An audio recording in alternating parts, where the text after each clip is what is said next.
강의를 하기 위해 무대 위에 서 있습니다. 예, 오늘 한비자를 통해서 본 재앙학과 군주론이라는 주제를 가지고 강의하게 된 김원준 교수입니다.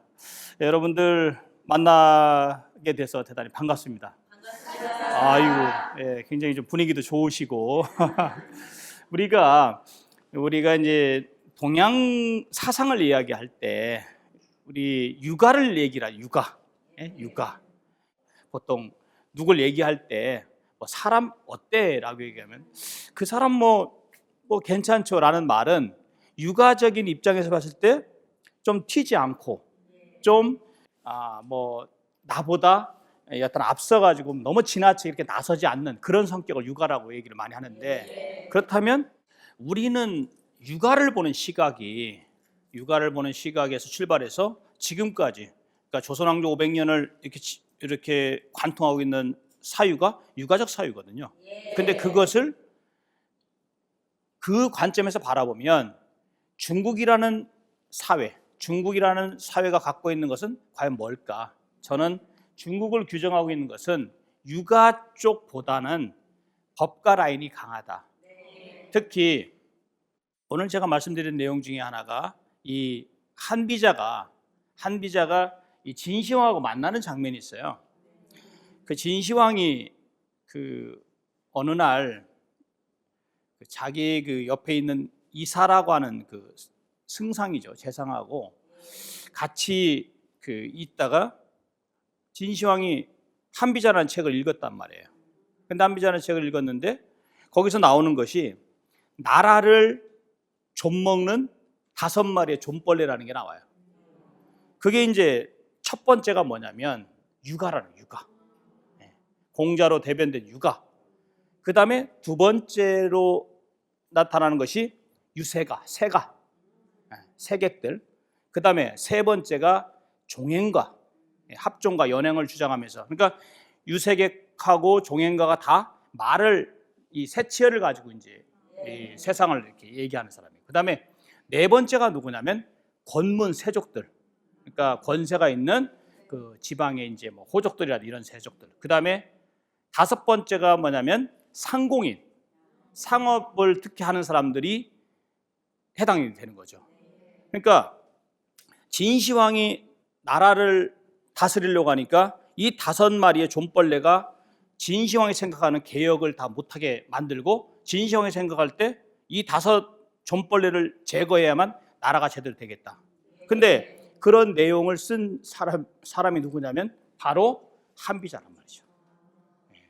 그러니까 우리가 생각을 할 때는 진시황이 왜 한비자를 만났을까? 핵심은 육아에 대한 관점이에요. 그러니까 말하자면 육아에서 전통을 고집하고, 그 다음에 그 육아에서는 요임금과 순임금 쪽으로 돌아가자 이렇게 얘기를 많이 하잖아요. 그러다 보니까 진시황이 딱 봤을 때는 육아야말로 과거 지향적인, 과거를 늘 고수하는 그런 맥락이기 때문에 안 되겠다라고 생각을 해서 이사한테 이제 얘기를 하는 거예요. 내가 이 책을 쓴 사람과 만날 수만 있다면 죽어도 여한했다라고 얘기하죠. 그랬더니 이사가 뭐라고 얘기하냐면, 그자는 저와 동문수학을 한 한비자라는 친구입니다. 그자를 만날 수 있습니다라고 얘기를 하죠. 그랬더니 이제 한비자가 진시황을 만났어요. 만난 데까지 성공을 했어요. 근데 성공을 했는데 거기서 문제가 생긴 거예요. 왜? 한비자는 선천적으로 말을 대단히 어눌하게 했었어요. 그러니까 말 더듬이 병이 있는 거죠. 어눌하다. 그러다 보니까 글은 굉장히 잘 썼는데 뭐를 못해요? 말을 못하는 거예요. 그러니까 진시황은 성미가 불같은 사람이거든요. 그러니까 진시황을 설득하는데 실패를 했단 말이죠. 그랬더니 이제 거기서 진시황이, 야, 그렇다면 그 친구를 그냥 고국으로 돌려보내라. 원래 한비자는 진나라 출신이 아니거든요. 옆에 있는 한나라 출신인데, 그랬더니 이사가 그때 한 말이 뭔지 알아요? 이런 말을 했어요. 친구인데도 불구하고 그자를 돌려보내면 후환을 남깁니다. 그러니 장차 후환을 남기니 차라리 죽여버리는 것이 좋습니다. 얼마나 나쁜 놈이에요? 그죠? 나쁜 놈이죠? 그래서 결국은 뭐 일도 꾸미기 전에 자객에 의해서 잡혔고 감옥에서 울분을 느끼다가 결국은 음독 자살했다. 이것이 사마천의 사기 노자 한비열전에 나오는 사실입니다. 그렇다면 우리가 이런 생각을 볼 수 있죠. 그 사람은 대단히 불운했지만 진시황이 천하를 통일을 했죠. 법가란 말이에요. 법가. 진나라가 법가죠. 그러면서 진나라 때 모든 계획을 다 완성했다. 중국은. 첫 번째 뭐죠? 군현제를 만들었어요. 군현제. 왕권에서 군현제. 우리로 말하면 오늘날 지방자치제예요. 예, 전국을 36개 군과 현으로 만들었단 말이죠. 그 다음에 화폐를 통일했어요. 화폐를 우리나라가 지금 쓰고 있는 동전, 이게 바로 진시황 때 만든 겁니다. 2.4cm, 직경이 이렇게 2.4cm. 예, 그 다음에 도량형, 그 다음에 문자도 통일해. 문자, 한자. 지금 우리가 쓰고 있는 한자가 지금부터 2200년 전에 통일한 겁니다. 그게 지금 여기까지 쓰고 있는. 그러면서 전국을 다 그렇게 군현제로 만들고 또 최초의 고속도로를 또 진시황이 또 만들었어요. 도로 건설을 굉장히 많이 했단 말이에요. 그러니까 그런 식으로 해서 다 모든 개혁, 그 개혁을 완성했는데 거기에 핵심이 뭐냐면 바로 법가다 이거죠. 그리고 그 법가의 계시자, 그걸 갖다 창설자가 바로 한비자라는 거죠. 그렇다면 우리가 이런 생각을 해볼 수가 있어요. 뭐냐면 여기 나와 있는 대로 우리가 한비자의 사위에서 가장 중요한 게 뭐냐면 법불아귀. 이게 뭐예요? 법은 귀한 사람에게 아부하지 않는다. 즉 법 앞에 모든 사람이 평등하다. 이것이 한비자의 생각이고, 법 앞에 평등하다는 것은 뭐죠? 바로 법 앞에서는 모든 사람이 공평하고 왕이나 신하나 백성이나 다 똑같이 공평하다는 것을 한비자는 얘기를 했단 말이죠. 그게 바로 한비자가 얘기하는 법치의 핵심 중에 하나예요. 그러니까 말하자면 우리로 말하면 신상필벌. 그러니까 신상필벌이 갖고 있는 공정함, 이것이 이제 한비자가 얘기하는 그건데, 문제는 뭐냐면 우리가 이런 생각을 할 수가 있죠. 한비자는 생각을 여러 가지 했어요. 그런데 여러 가지 했는데 여기서 우리가 법과 술과 세라고 하는 얘기를 해요. 여기 계시는 우리 오늘 한 30분 정도 되시죠. 근데 그 법은 만민 앞에 공평하고 공통적인 거예요.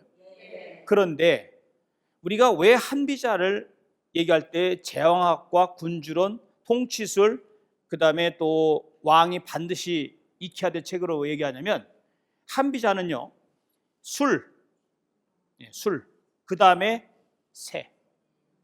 그러면 법과 술과 세라고 하는 세 축을 중심으로 해서 전개하기 때문에 한비자의 사유를 법치의 고전이면서도 제왕학과 군주론의 고전이라고 얘기하는 거죠. 그러면 우리가 있죠, 술이 뭐냐? 술. 우리 앞에 계신 분 어떻게 술수 좀 부릴 줄 아세요? 술수? 술수 어때요? 술수 좀 부려요? 잘 안 부리세요? 우리 저기 계시는 우리 저기 선생님 어때요? 술수 좀 부리십니까? 전혀 안 부리세요? 우리 저기 남성분 어때요? 술수 좀 부리세요? 아니에요? 여기 술수 좀 부린다는 분. 이러면 안 되는 겁니다. 왜 그러냐면 한비자의 시각에서는 이런 겁니다. 중요한 얘기입니다. 왜냐하면 군주가 법치를 하려고 하는데 군주의 명이 제대로 신하에게 전달되고 신하의 그 법치를 위하는 신하의 마음이 백성들에게 전달되고 해야 되는데, 그 중간에 간신이 존재하고 또 군주에게 아부하는 신하가 존재하고, 고로 군주가 제대로 법치를 못한다 이거예요. 그래서 군주가 생각해야 되는 게 뭐냐면 신하를 다스릴 수 있는 술수. 좀 이해됩니까? 그래서 한비자에서는요 7칠자를 써서 칠술이라고 해서 칠술. 신하를 다스리는 7가지 기술, 술수. 그 다음에 육미.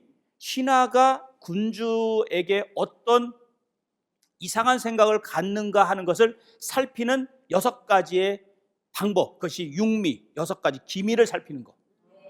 신하가 뭐 모반에 조짐이 있다든지, 신하가 군주를 시해하려고 한다든지, 이런 걸 한비자는 예리하게 보고 있는 거죠. 그래서 한비자의 사유에서는 법치 못지않게 이 술에 관한 생각이 분명하다. 그래서 한비자를요, 옛날에 우리나라도 마찬가지지만 상당히 오랜 기간, 우리나라 조선왕조 500년 동안 한비자는 거의 읽은 분들이 별로 없어요. 공개적으로 다 숨어서. 왜? 왕이 이거를 읽는 거를 원치 않았고, 중국도 마찬가지입니다. 한비자는 몰래 읽는 책. 그래서 금서 목록으로도 몇 번이나 들어가 있었어요. 금서. 읽어서는 안 된다. 그 다음에 세 번째가 뭐냐면, 법치를 하고 또 술수를 부리려면 군주가 강한 카리스마가 있어야 된다. 그게 바로 새예요, 새. 왜 집에서도 왜 뭐 어떤 가장이 있으면 이 권세, 이 새가 없으면은 어때요? 아무래도 좀 권위가 좀 떨어지죠. 그렇다면 한비자가 말하는 새는 뭐냐? 강력한, 그냥 약간 추상적인 것 같지만 권세인데, 그것이 바로 뭐냐면 위에 위, 자리 위자. 즉 왕이라는 자리, 재상이라는 자리, 이런 것이 다 바로 한비자가 말하는 새예요, 새. 그렇다면 법과 술과 새, 이 세 가지 축을 가지고선 그 한비자의 사상 구성되어 있고, 이것이 지금까지 오늘날까지 중국은 내려오고 있다. 왜 그러냐? 1997년도에 중국 공산당 15차 전당대회에서 뭐라고 얘기했냐면, 의법치국, 법에 따라서 나라를 다스린다는 것을 공산당 강령에다 집어넣고요. 그 다음에 중국 공산당 필독서가 논어가 아닌 바로 한비자라는 거예요. 그 다음에 그리고 지금 현재 중국 국가 주석이 누구예요? 시진핑 주석이잖아요. 시진핑 주석이 벌써 지금 5년 차인데, 시진핑 주석의 상당히 많은 사유의 핵심 중의 핵심이 바로 법가적 사유, 한비자의 사유를 그대로 내려오고 있다. 그러니까 말하자면 2300년 전부터 지금에 이르기까지 이 중국의 법과 전통은 계속 내려오고 있다라는 겁니다. 그래서 우리가 법치의 핵심은 뭐죠? 갑을 관계를 부정하는 거죠. 갑과 을의 관계. 원래 육아에서는 군주와 신하, 아버지와 아들, 육아는 수직 관계죠. 법치 앞에서는 수평 관계가 되는 거죠. 즉, 그래서 갑과 을의 관계에서 마치 이 화면처럼 토끼가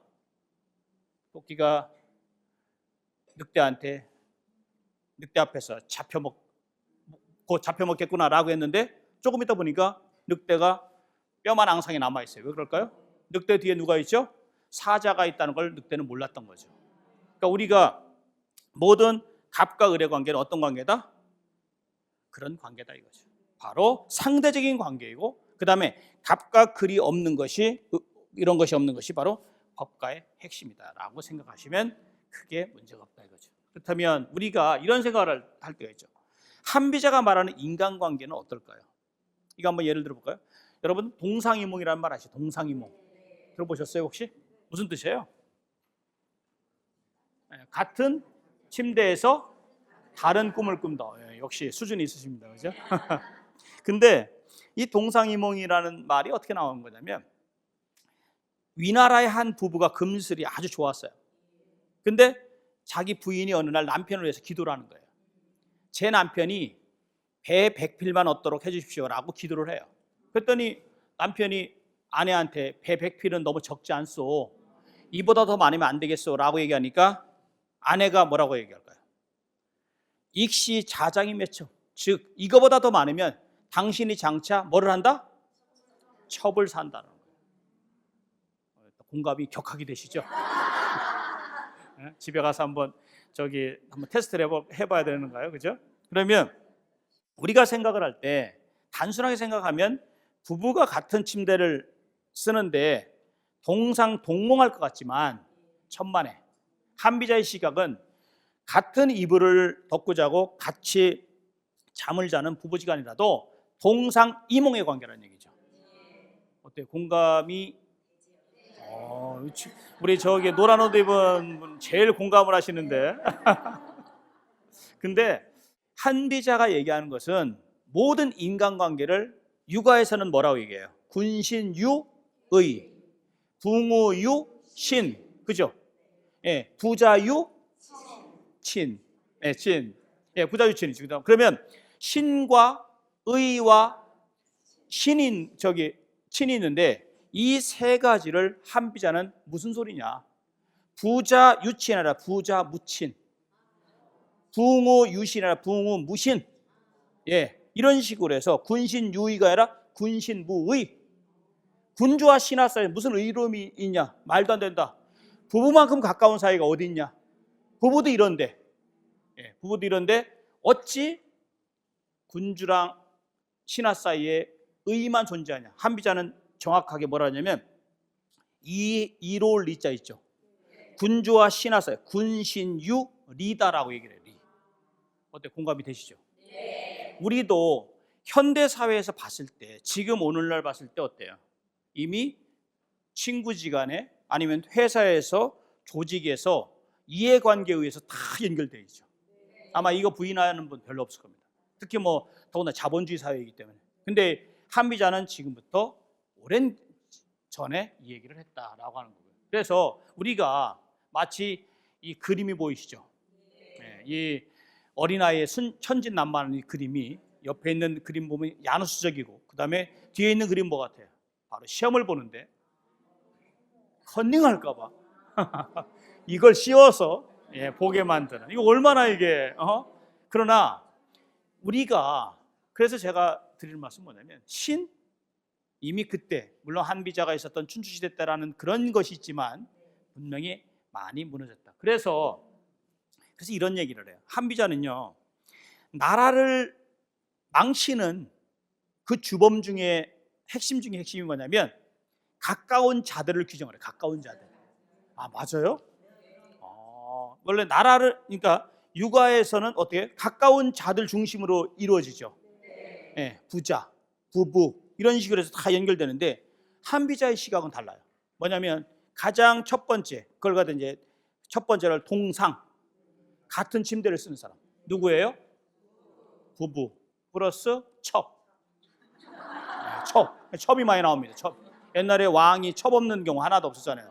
예, 뭐 대부도 그렇고, 예, 저기 다 첩이 다 있어요. 그러니까 처와 첩을 동상이라고 얘기했습니다. 그게 첫 번째예요. 즉 처와 첩은 군주에게 늘 베개 밑에서 얘기를 한다. 근데 이 한비자는 동상부터 시작해서 동상, 제방, 부형, 양왕, 그 다음에 민맹, 유행, 위강, 사방, 이런 식으로 해서 8간을 얘기를 했어요. 8간. 예, 8간을 했는데 이 8간 중에서 첫 번째가 동상이라고 그랬죠, 제가. 즉 처와 첩이야말로 군주랑 가장 가까이 있는 존재다. 그렇다면 그 군주랑 가장 가까운 것을 이용하는 자가 누구겠어요? 바로 간신들. 이해 당사자인 신하들이 가서 뇌물도 주고 이런 식으로 해서 자기 이해관계를 따진다. 고로 군주는 동상이 하는 말을 들어야 돼요, 안 들어야 돼요? 들어서는 안 된다는 거죠. 두 번째, 제방. 제방은 곁에 있는 자들이에요. 누구냐면 옛날에는 이제 군주 옆에 광대, 난장 이런 사람들이 주로 이제 군주 옆에서 뭐 개그맨, 요즘 식으로 말하면 우스갯소리 같은 거 잘하고 이렇게 해서 군주의 그 환심을 사는데, 이 사람들도 마찬가지예요. 이 사람들을 간신들은 그냥 놔두지 않죠. 이 사람들한테 뭐 뇌물도 주고 뭐 여자들도 바치고 해가지고 이 사람들이 자기 이속을 또 챙기게 하는. 그러다 보니까 제방, 즉 측근들이죠. 이 사람들 말도 군주는 들어서는 안 된다. 세 번째는요, 부형이에요. 부형은 누구냐면 군주의 간단히 말해서 친인척들이에요. 그러면 친인척들 같은 경우도 또 군주랑 같이 가까운, 그러니까 친가 쪽이든 외가 쪽이든. 그러다 보니까 이 한비자가 봤을 때는 동상, 제방, 부형은 군주랑 가장 지근거리는 사람들이다.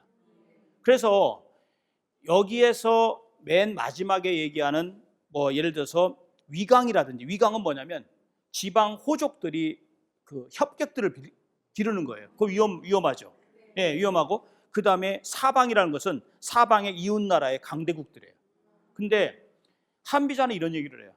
내가 조사해봤더니 동상과 제방과 부형에 의해서 군주가 시해되거나 군주가 제자리를 지키지 못한 경우가 절반이 넘었다.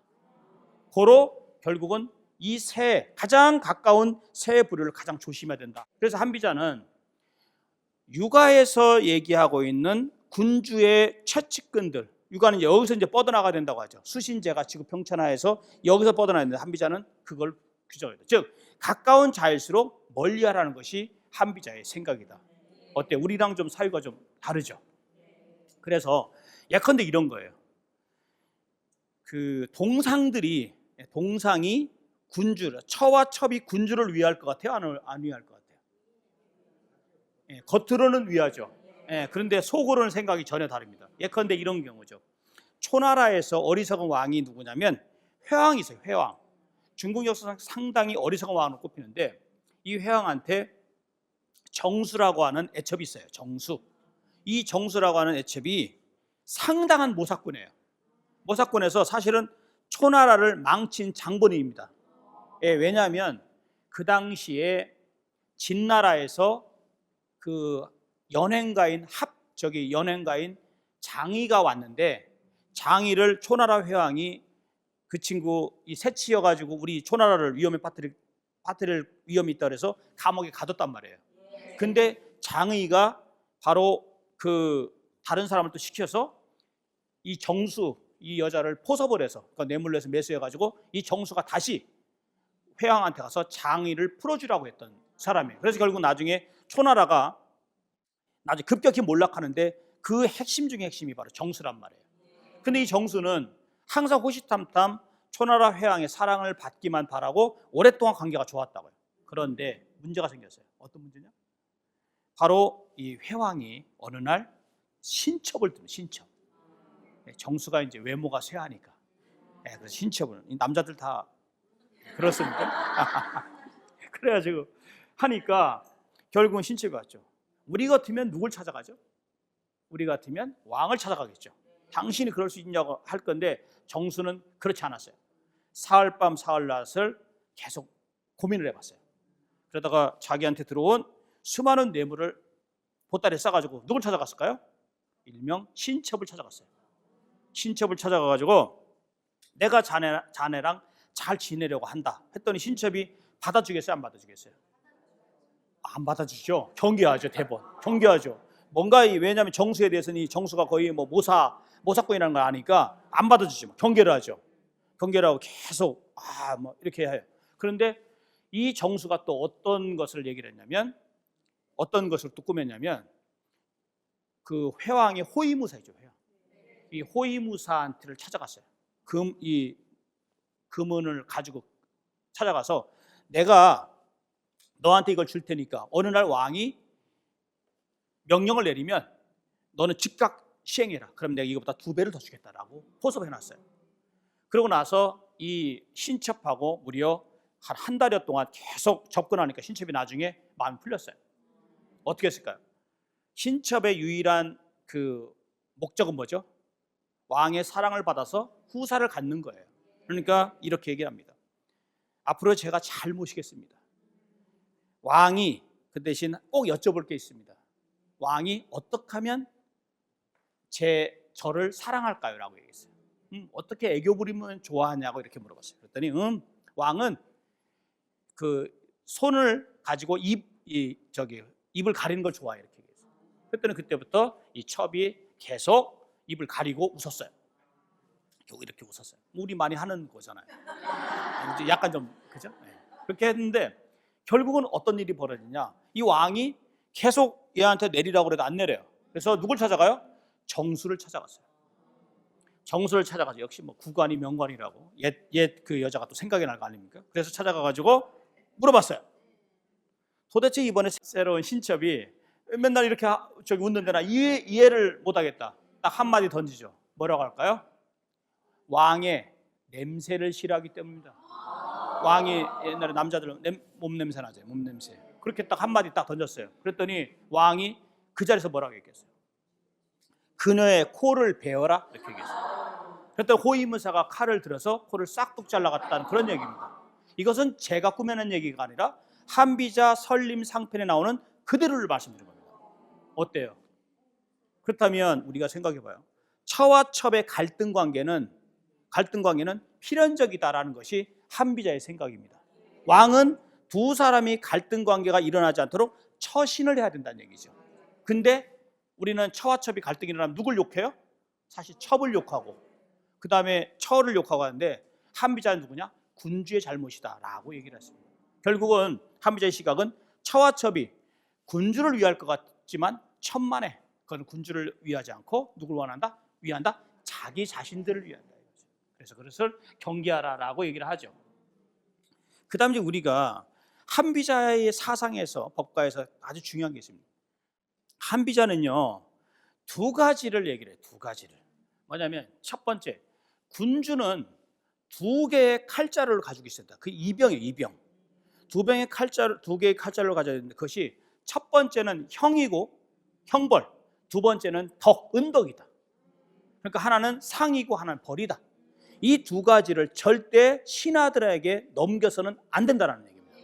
그래서 두 가지 예를 들어요. 첫 번째는 자한이라고 하는 사람을 예를 드는데, 자한은 누구냐면 신하예요. 송나라 때 사람인데 송나라 군주의 신하인데 이 자한이 어느 날 군주랑 같이 갑니다. 근데 길을 가는데 백성들하고 신하들이 다 송나라 군주한테 다 굽신굽신하는 거예요. 그러니까 자한이 얘기를 합니다. 제안을 합니다. 뭐라고 얘기하냐면, 대왕, 백성들하고 신하들이 대왕께 이렇게 대왕에게 예를 표하는 것은 대왕께서 그 상을 베풀기 때문입니다. 그러니 대왕께서는 계속 상을 베푸시고 저는 백성들은 형벌을 싫어합니다. 그러니 신이 형벌을 담당하겠습니다 라고 얘기를 했어요. 그랬더니 송나라 군주가 얼떨결에 그럼 그렇게 하시죠. 그렇게 하지. 그렇게 했어요. 그래서 그때부터 송나라 군주는 백성들에게 덕을 베풀었고 그 다음에 자한은 형벌을 가했어요. 시간이 한 6개월 정도 흘렀습니다. 근데 같이 또 똑같은 장소로 갔어요. 어떤 일이 벌어졌을까요? 이번에는 사람들이 다 왕한테 굽신굽신하는 게 아니라 누구한테 굽신굽신해요? 자한한테 굽신굽신 거예요. 자한한테 굽신굽신 거리니까 자한이 조정에 딱 들어와서 칼을 들고 겁박을 했어요. 왕의 자리를 내달라고. 어떻게 했을까요? 줬습니다. 예, 왕의 자리 줬어요. 그 다음에 두 번째는, 그 첫 번째 건 사례고, 두 번째는 이 전상이라고 하는 사람, 전상이라는 사람은 제나라 사람인데 간공하고 길을 갑니다. 길을 가다가 또 얘기를 해요. 마침 그때 그 흉년이 좀 들었어요. 흉년이 들었는데 소문에 의하면 백성들이 수확한 곡식들이 제대로 그 곡식 창고에 들어오지 않고 이것이 관리들이 빼돌린다는 소문도 있고, 이러니까 이 전상이라는 사람이 뭐라고 얘기하냐면, 대왕께서는 벌로서 신하들과 백성들을 다스려 주시고 신은 지금 나라도 좀 어지러우니까 보듬어서 즉 상을 주겠습니다 라고 얘기를 했어요. 그랬더니 또 왕이 또 그 간공이 그렇게 하지 뭐 했어요. 그러고 나서 계속 이 전상은 무엇을 했냐면 말로 주고 되로 받고 그 다음에 또 큰 섬으로 주고 말로 받고 이런 식으로 해서 10분의 1, 10배를 주고 하나만 받고 10배를 주고 하나 받고 이런 식으로 해서 덕을 베풀었어요. 시간이 흘러가지고선 또 길을 갑니다. 길을 갔더니 이번에 어떤 일이 벌어졌을까요? 백성들이 그 왕한테는 야유를 부리고 그 다음에 심지어 그 곡식 같은 거 막 던지고 막 이 정도로 해요. 근데 전상한테는 와가지고서 굽신굽신하면서 인사를 해요. 그래가지고 전상이 왔습니다. 와가지고 조정에 들어와서 칼을 차고선 이렇게 왕한테 갔어요. 왕이 자리를 내놓으라고. 간공이 버텼습니다. 그랬더니 그 자리에서 간공을 칼로 죽였어요. 그리고 자기가 왕이 됐어요. 한비자는요, 이 두 가지 사례를 얘기를 하면서 첫 번째는 뭐죠? 벌이죠, 벌. 두 번째는 상이죠. 그래서 어떤 경우는 신하가 상을 가지고선, 이 상권을 가지고선 민심을 장악하고 어떤 경우는 벌권을 가지고선 민심을 장악했다. 고로 군주는 어떠한 경우가 있어도 두 가지를 넘겨줘서는 안 된다라는 겁니다. 댁에 가셔서 빨리 가셔서 회수하시고 이쪽 두 분은 계속 그 권력을 갖고 계시고 이쪽 분은 나머지 반까지 가져오시고.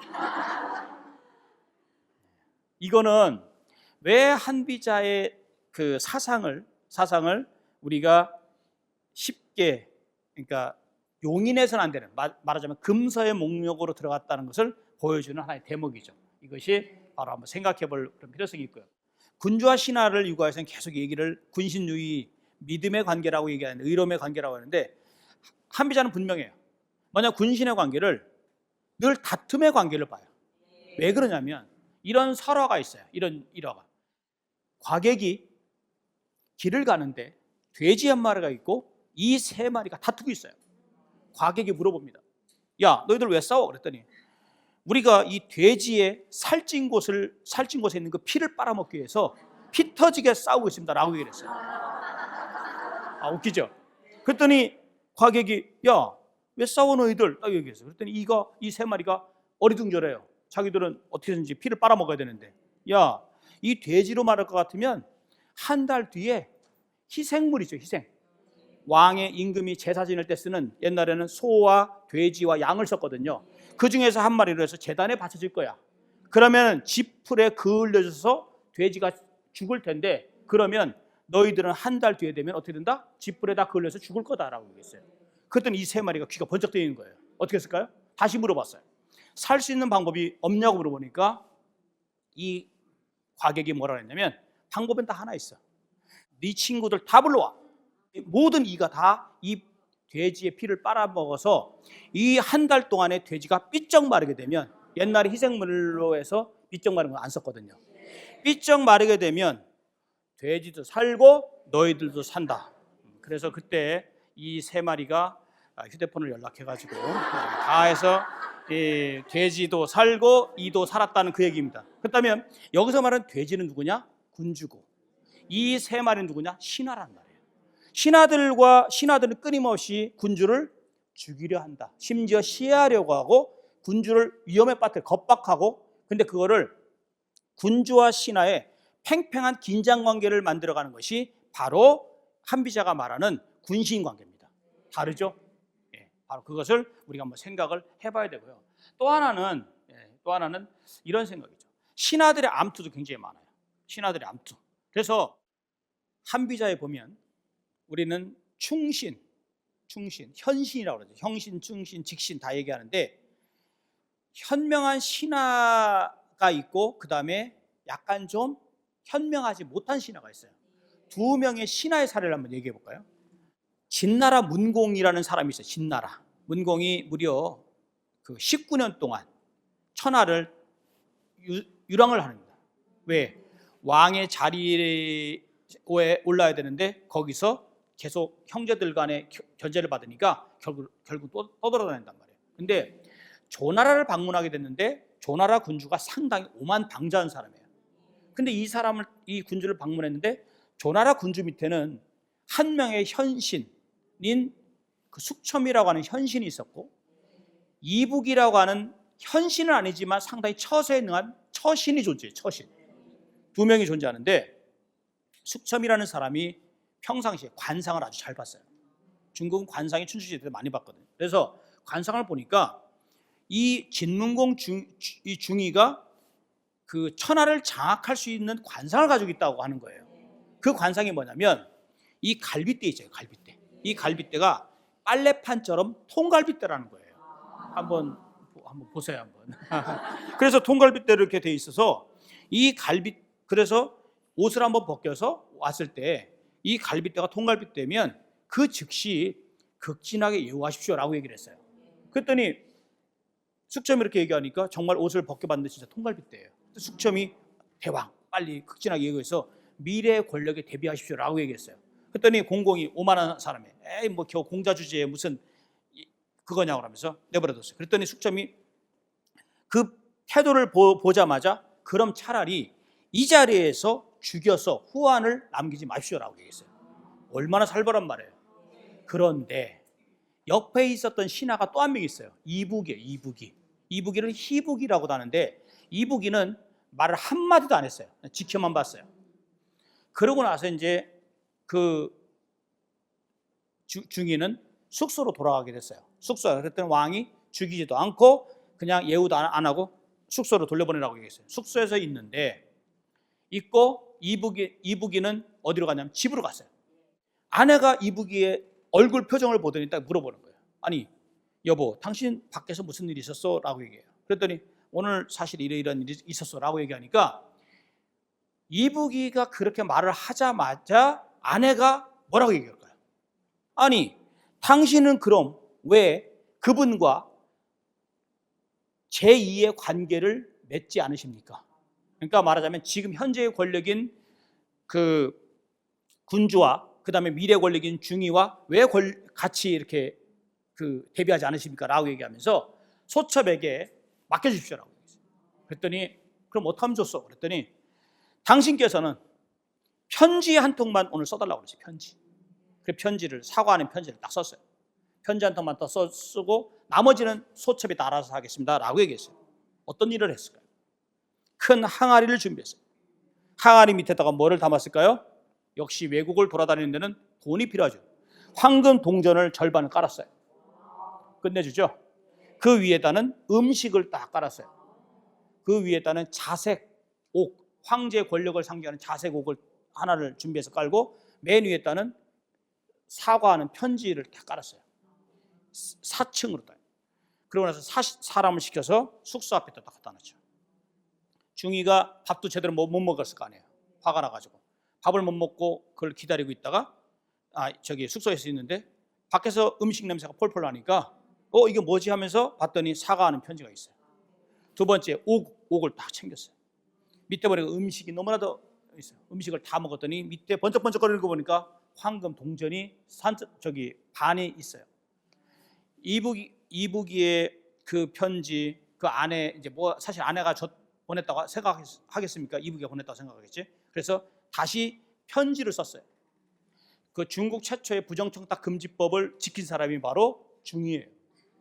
어떻게 했냐면 보내주신 음식 잘 먹었어. 편지 잘 받았어. 그 다음에 자색 옥은 내가 간직하겠어. 그러나 황금 동전은 돌려보내니 좋은 데 쓰시었다. 그러면서 보냈어요. 보내고 나서 맨 편지 말미에다 뭐라고 썼을까요?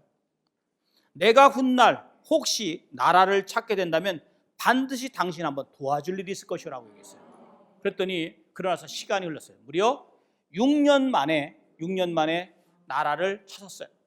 왕이 됐어요. 그때 중위의 나이가 62살입니다. 무슨 생각이 났을까요? 조나라를 공격을 했습니다. 그 당시 군대가 5만 명이라는 막강한 그 군대를 가지고선 또 어떻게 했을까요? 조나라의 성을 3중으로 포위를 했어요. 그러고 나서 한마디 던졌습니다. 왕한테 경고를 했습니다. 숙첨이라는 놈을, 숙첨이잖아요. 자기한테 자기 죽이라고 한 숙첨이라는 놈을 포승줄로 묶어서 나에게 데려와라. 나는 그 자를 갈기갈기 죽이고 그 자를 본보기를 삼겠다라고 얘기를 했어요. 얼마나 무서워요. 그래서 또 명령을 내렸어요. 조나라의 모든 군사들을 다 죽여라 라고 명령을 내리면서 걸린 사람 딱 한 명 있죠. 누구예요? 이부기가 걸리잖아요. 이부기한테 편지를 썼어요. 내가 6년 전에 당신한테 한번 도와준다고 하지 않았냐 하면서 당신의 집에다가 표시를 하시오. 그래서 이부기가 혹시나 해가지고 집에다가 깃발을 높이 매달았어요. 어떻게 됐을까요? 바로 그 이부기의 집만 내버려 두고 나머지, 그래서 이부기의 집에서 구제된 사람이 무려 700명이나 된다고 기록하고 있어요. 700명. 끝내주죠. 역시 이걸 보면서 한비자의 생각은 뭐냐면 두 신하의 운명을 보면서 뭐를 얘기할까요? 사람은 처신도 대단히 중요하다는 것을 분명히 이야기하고 있다. 그래서 여기서 보면 만약에 우리가 이런 말 들어봤죠. 천길 제방도 개미 구멍에서 무너진다. 들어보셨죠? 이게 한비자에 나오는 말이거든요. 즉 어떤 일에 조짐이 있으면 그 조짐에서 사소한 것이 결코 사소한 것이 아니라는 것이 한비자의 생각이고, 만약에 송나라의 군주가 그 당시에 예우를 하든지 아니면 죽이든지 양자택일을 했으면 송나라 군주의 운명은 그렇게 안 됐을 것이다. 한비자는 이것도 분명히 얘기하고 있다 이거죠. 그 다음에 때로는 한비자는 우리 세상을 살면서 이런 얘기하죠. 어떻게 해요? 한비자는요, 신하는 너무 지나치게 군주의 미묘한 부분을 알려고 해서는 안 된다라고 얘기를 해요. 왜 그런 얘기 하죠? 알면 다친다고. 그죠? 알면 다친다고. 근데 이 한비자가 얘기하고 있는 건 뭐냐면, 아까 왜 있었던 전상이라는 사람이 저기 왕이 되기 직전에 시해를 하기 전에 무슨 일을 꾸몄냐면 자기 집을 이사를 했어요. 어디를 이사했을까요? 언덕 높은 산 중턱에다가 자기 집을 만들었어요. 짓고 나서 신하들을 저기 사람들 그쪽으로 오게 했어요. 그러고 나서 습삼이라고 하는 사람이 그 전상 집을 방문하게 됐는데 위에서 이렇게 딱 보니까 뭐 서쪽, 동쪽, 남쪽 다 보이는 거예요. 근데 습삼이의 집이 그 전상의 집의 남쪽에 있는 거예요. 근데 습삼의 집에다가 마침 나무를 아주 심어놨었어요. 나무를 심어놓으니까 밑에 남쪽 시야가 가리는 거예요. 그랬더니 이 전상에 그 눈이 좀 찌푸려져 있어요. 그랬더니 습삼이가 집으로 와가지고 하인들을 불렀어요. 야, 너희들 빨리 도끼를 줄 테니까 나무를 다 베어라. 그랬더니 이거 한 절반 정도 이렇게 베고 나가는데 마침 습삼이 집에 친구가 와 있었어요. 상당히 그 똘똘한 친구. 그랬더니 자네 지금 뭐 하나? 그랬더니 나 있잖아. 아까 갔더니 이렇게 해서 내가 베고 있네 이렇게 얘기했더니 자네는 지금 하나만 알고 둘은 모르는 것일세. 지금 전상이라는 사람이 높은 곳에 집을 졌다는 것은 무언가 큰일을 꾸미는 것이네. 전상이 자기가 봤을 때 자기가 다른 사람의 동태를 살피는 건 괜찮지만 자신의 동태가 살펴지는 것은 용납하지 않을 것이네.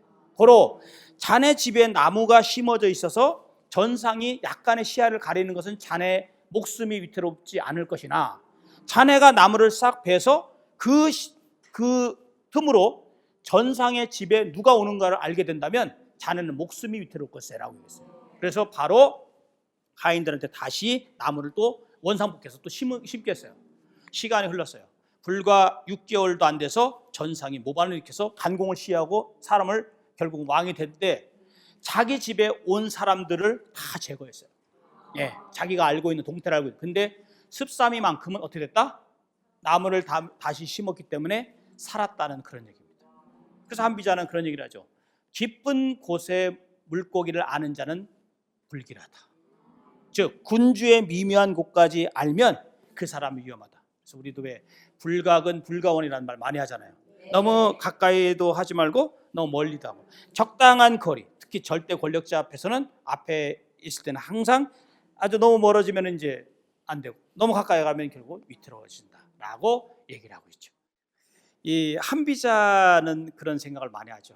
우리 여러 가지 말씀드렸습니다. 법과 원칙, 그런데 또 하나는 술과 새, 이런 걸 통해서 군주는 끊임없는 신하의 도전을 받고 그 다음에 그 곁에 있는 동상이라든지 제방과 부영, 또 물론 당연히 이웃 사방의 이웃 나라도 도전을 받죠. 그렇기 때문에 육아의 뻔한 이야기, 육아에서 말하는 이런 거 가지고는 그 당시에 난세를 평정하는 데는 도움이 안 된다는 것이 한비자의 사유입니다. 그렇기 때문에 한비자는 이런 얘기를 하죠. 군주가 법과 제도, 원칙을 무시하고 마음대로 망령되게 노예하면 안 된다. 왜? 사람들은 그 앞에서는 고개를 숙일지언정 절대 그 군주를 현명하거나 군주에게 진심으로 복종하지 않는다. 그래서 군주는 끊임없이 본인이 친상필벌이라는 법칙을 가야 되고 또 군주가 신하들을 아주 예리하게 관찰하고 있다는 것을 늘 염두에 둔다 이거죠. 그래서 우리가 지금 21세기잖아요. 우리 오늘날 대한민국 대단히 멋있는 나라잖아요.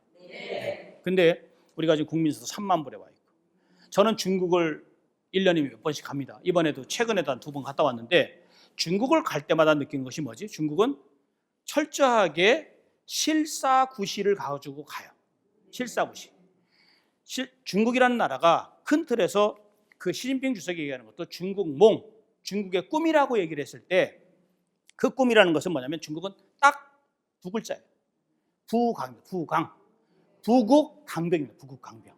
그러면 부국강병이라는 그 말 자체는 무엇을 갖고 있냐면 나라를 부유하게 하고 백성들을 중산층처럼 살게 하고 그 다음에 강한 군대를 얘기해서 21세기의 패권 국가로 만드는 것이 현재 중국의 목표입니다. 그것이 지금 미국과 이번에 무역 전쟁도 나오고 여러 가지 지금 갈등이 있지만 어쨌든 지금 중국을 얘기할 때 명신공이 G2라고 하고 그 다음에 미국과 겨룰 만한 막강한 양대 그 초강대국이라는 것은 부인의 여지가 없죠. 근데 그 중심에 바로 부국강병이라는 말이 순자와 그다음 한비자에서 나왔다는 거. 예, 한비자에서 부국강병이 있다는 거. 그래서 지금 현재 중국을 관통하고 있는 그것은 바로 부국강병. 그리고 또 하나의 문제는 우리가 이 말을 할 수 있어요.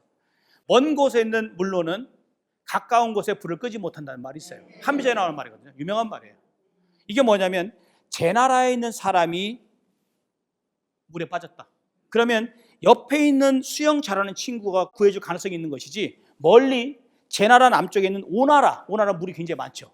오나라에 있는 아무리 수영을 잘하는 사람이 있다 하더라도 그 오나라 사람이 오려고 한다면 결국 그 사람이 이미 물에 빠져 죽었을 것이다.